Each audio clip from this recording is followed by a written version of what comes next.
Bienvenue, c'est Cénomag. Cette semaine, nous découvrirons un nouveau terrain multisport à Vieux-Gy. Mais pour commencer, retour sur un moment historique, le premier conseil municipal d'Annecy, la commune nouvelle dont Céno fait désormais partie.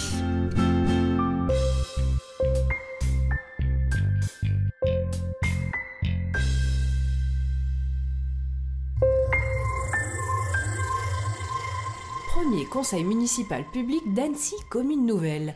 Les 202 élus des 6 communes fusionnées, Annecy, Annecy-le-Vieux, Crangevrier, Céno, Métais et Pringy, étaient conviés à Cap-Péria lundi 2 janvier pour un conseil municipal hors norme. Une première en France qui a demandé plusieurs répétitions en amont. Et c'est Thérèse Masset, conseillère municipale de Céno, doyenne du conseil municipal de la commune nouvelle, qui a eu la grande charge de mener ce début de conseil municipal. En effet, Annecy devient la 5e ville de la région Auvergne-Rhône-Alpes et l'une des 30 villes les plus importantes de France. Sans surprise, Jean-Luc Rigaud a été élu avec 150 voix au poste de maire de la commune nouvelle. Deux autres candidats, Denis Dupertuis et Thomas Noël, ont reçu 14 suffrages. Mesdames, Messieurs les conseillers municipaux, est élu maire d'Annecy, Monsieur Rigaud Jean-Luc.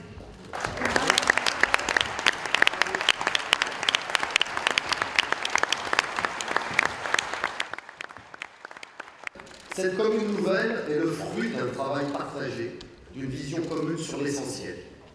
C'est aussi le dépassement des clivages partisans.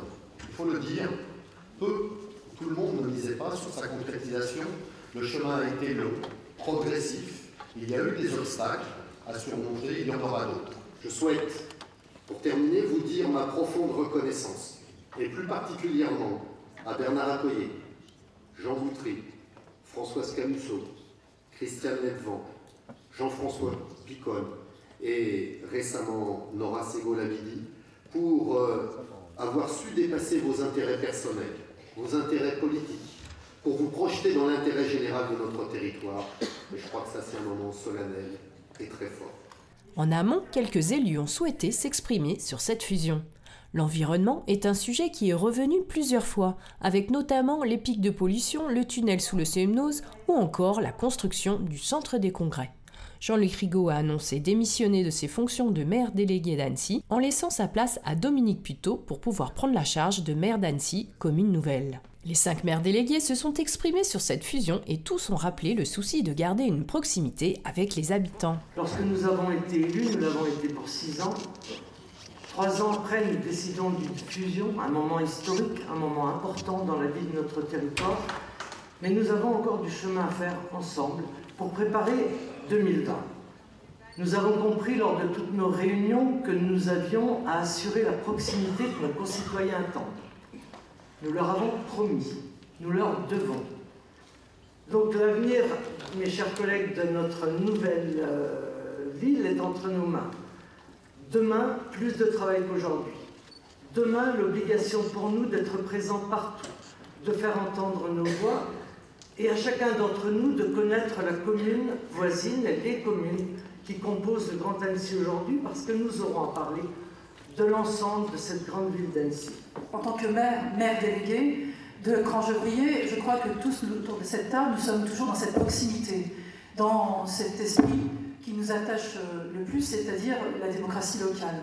Nous sommes tous présents dans nos communes, nous porterons l'ensemble des projets tels que nous les avons portés jusqu'à présent dans nos communes, aussi bien avec le milieu associatif qu'avec tout l'ensemble des projets. Préoccupation de perte d'identité, préoccupation de manque de représentativité dans la nouvelle commune, préoccupation de perte de proximité du Ladéchanty.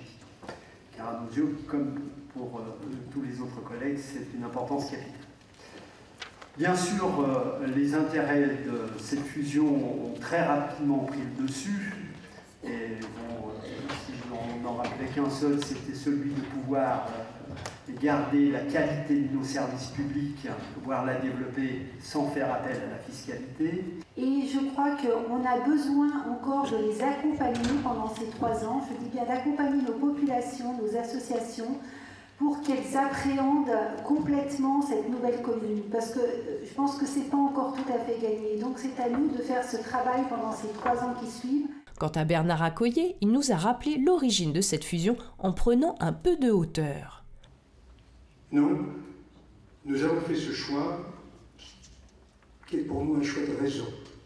Un choix de raison devant des changements importants qui n'étaient pas prévus en 2014, lorsque nous avons eu l'honneur d'être les uns et les autres choisis, élus par nos concitoyens. D'abord, la loi dite loi NOTRe, nouvelle organisation des territoires de la République, créant les grandes régions.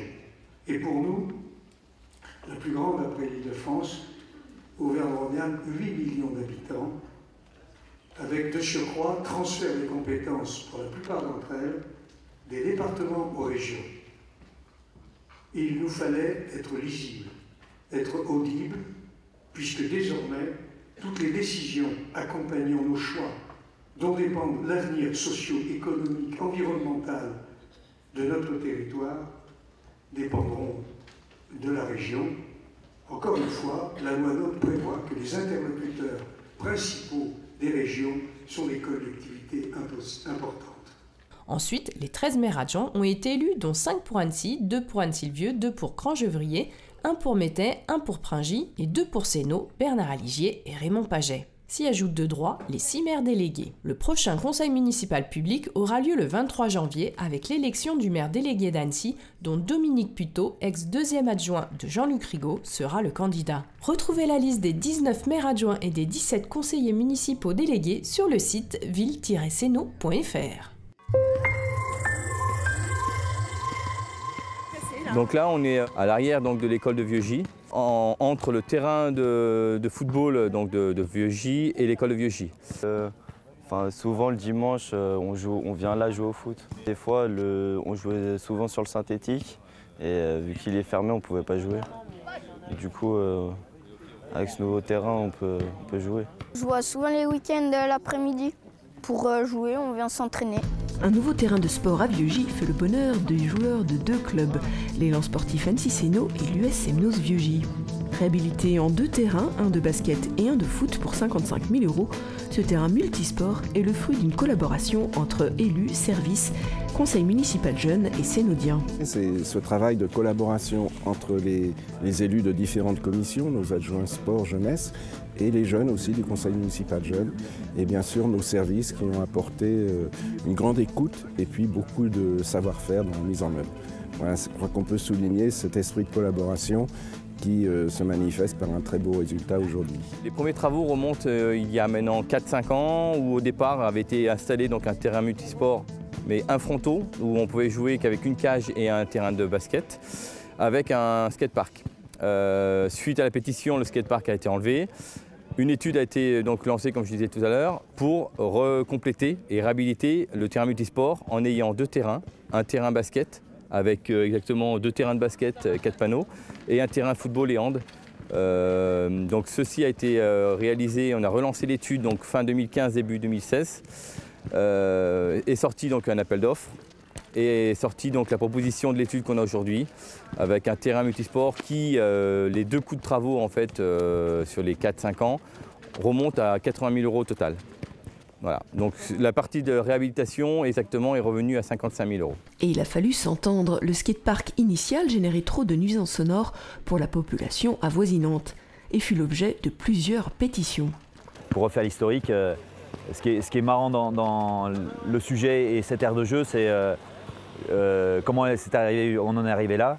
Il y a sans doute plus d'une dizaine d'années, il y a eu des jeunes d'ici qui avaient envie de se retrouver au travers de la pratique du sport.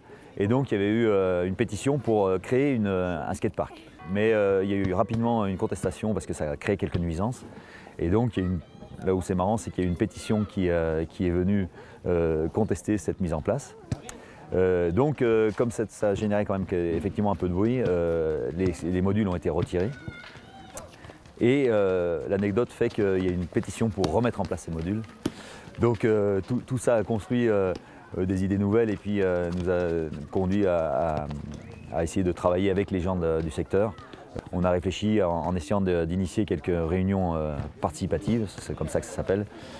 Peu de participation au final, mais quelques idées phares qui ont émergé.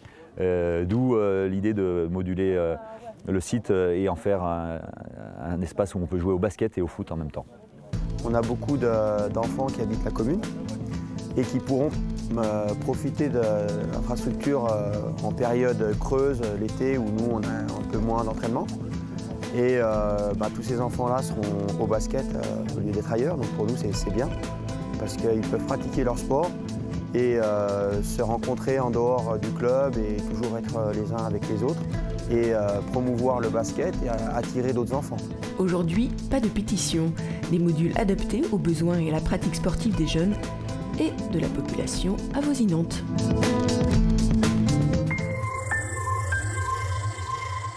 Dans votre agenda cette semaine, la médiathèque de Sénaux vous propose des lectures hors les murs intitulées « Lire ici et là pour venir à votre rencontre ». Mercredi 11, elles seront dans la galerie Valsemnoz. L'auditorium Sénaux vous propose les 10 et 12 janvier un concert de jazz métis provenant d'Argentine et du classique avec Daniel Mille qui vous propose une rencontre avec Astor Piazzolla. C'est à 20h30 le 12 janvier. Réservation au 0450 520 520. Vendredi 13, l'auditorium vous propose des séances de cinéma, connaissance du monde sur le Vietnam. Venez découvrir Les Princesses et le Dragon à 14h ou encore 18h30. Samedi 14, les Scrabblotins vous proposent un tournoi de Scrabble en simultané mondial à la Maison de Mala. C'est-à-dire que cette épreuve se joue en simultané dans plusieurs centres à travers la France. Tournoi en 2 parties à 14h et 16h30. Dimanche 15, le comité de jumelage de Sénaux avec la ville roumaine d'Inéu vous propose un thé dansant à Cap-Péria à 14h30. Du théâtre amateur le week-end des 14 et 15 janvier. Un fauteuil pour 2 vous invite à découvrir 2 pièces pour le prix d'une. Samedi 14, La boîte aux coquillages, un huis clos familial de Philippe Bayette. Une création de la compagnie locale Cafeté. Conseillé dès 12 ans, ce spectacle dure 1h30 et commence à 20h30. Le lendemain, Gare au Gun Gone, une comédie polaro vintage à 17h30. De Jean-Louis Rapini et Gilles Morales de la compagnie Guichet Fermé à partir de 10 ans. Mardi 17, il était une fois l'opérette. C'est à 15h, de l'humour et de l'émotion pour 27 € par personne tout de même. Et pour information, à partir du 19 janvier se déroulera un recensement de la population jusqu'au 25 février. Sénomag est terminé, on se retrouve la semaine prochaine. En attendant, très bon début d'année à tous.